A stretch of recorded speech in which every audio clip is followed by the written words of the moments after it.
मोहन भागवत बिहार दौरे पर है। इस बीच आरएसएस का कास्ट सेंसस या जातीय जनगणना को लेकर बड़ा बयान आया है। आरएसएस ने लिखित बयान जारी कर साफ किया है कि आरएसएस जातीय सर्वे के खिलाफ नहीं है।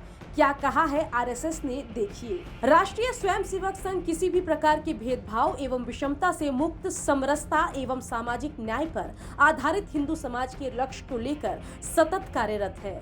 यह सत्य है कि विभिन्न ऐतिहासिक कारणों से समाज के अनेक घटक आर्थिक, सामाजिक और शैक्षिक दृष्टि से पिछड़ गए।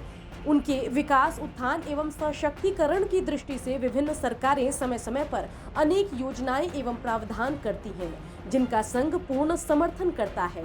पिछले कुछ समय से जाति आधारित जनगणना की चर्चा पुनः प्रारंभ हुई है। हमारा ये मत है कि इसका उपयोग समाज के सर्वांगीण उत्थान के लिए हो और यह करते समय सभी पक्ष यह सुनिश्चित करें कि किसी भी कारण से सामाजिक समरसता एवं एकात्मता खंडित न हो। ये लिखित बयान सुनील आम्बेकर, अखिल भारतीय प्रचार प्रमुख, राष्ट्रीय स्वयंसेवक संघ ने जारी किया है। बता दें कि बुधवार को ललन सिंह ने आरएसएस और बीजेपी पर जातीय गणना का विरोधी होने का आरोप लगाया था। देखिए, आरएसएस और भारतीय जनता पार्टी ये दोनों आरक्षण विरोधी। आप याद करिए 2015 में आरएसएस के प्रमुख मोहन भागवत जी ने बयान दिया था कि अनुसूचित जाति के आरक्षण पर पुनर्विचार की आवश्यकता है, और अब कह रहे हैं कि जातीय जनगणना का से देश बढ़ जाएगा। अरे देश कैसे बढ़ जाएगा?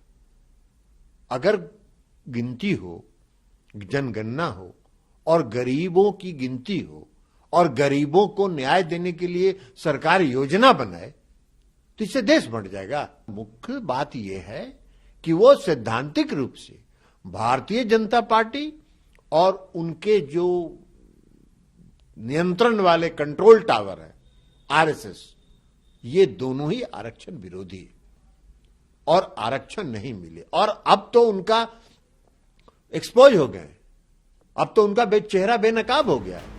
बता दें कि आरएसएस का लिखित बयान आने के बाद कांग्रेस ने भी सोशल मीडिया एक्स पर अपनी प्रतिक्रिया दी।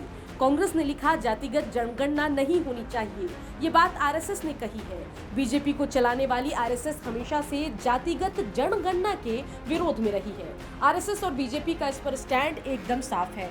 दलित और पिछड़े वर्ग को किसी भी कीमत पर उनका हक न मिले, इनकी इसी घृणित सोच की वजह से 100 साल में आरएसएस का एक भी अध्यक्ष दलित या पिछड़े वर्ग का नहीं रहा।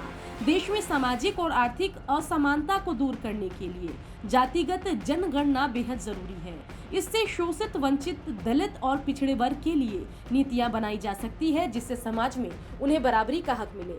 आरएसएस और बीजेपी को इसी बात का डर है। इससे पहले 2015 में मोहन भागवत ने आरक्षण पर पुनर्विचार वाला बयान दिया था। उस बयान के बाद बिहार विधानसभा चुनाव में बीजेपी की करारी हार हुई।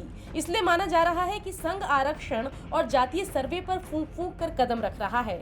ऐसी परिस्थिति में जब मोहन भागवत बिहार दौरे पर है, देखना होगा क्या भागवत भी बिहार दौरे के दौरान जातीय गणना या आरक्षण पर कुछ कहेंगे।